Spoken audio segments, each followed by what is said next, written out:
Dun, dun, dun. The $1,000,000 question. How much should I charge as a voice actor? Well, first, it's important to understand rates and how they're determined. Typically, usage drives rates in VO. This means that where the VO will be heard and how long it will air really matters. Now, okay, I realize we have pay-to-play sites in today's world. That means a site where you pay for the opportunity to audition.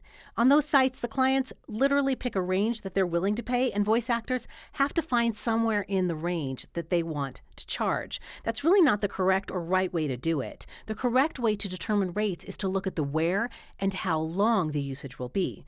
So, for example, where? Let's say the voiceover is industrial in nature. Let's say it's an internal training or an e-learning. The rate will be lower than if it's a commercial project that's being used in more of a broadcast fashion, such as on TV or in radio or in a streaming environment. How long describes the length the voiceover will run. So let's go back to that commercial example.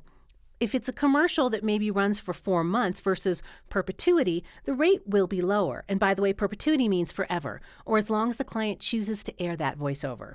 So one of the reasons that this gets so confusing is that there's so much more that goes into determining rates. Things such as, how long is it going to take you? Who is the client? What is the project difficulty? Will it be a short-term project, or is this going to turn into a longer-term situation? All of these things are considerations when it comes to rates.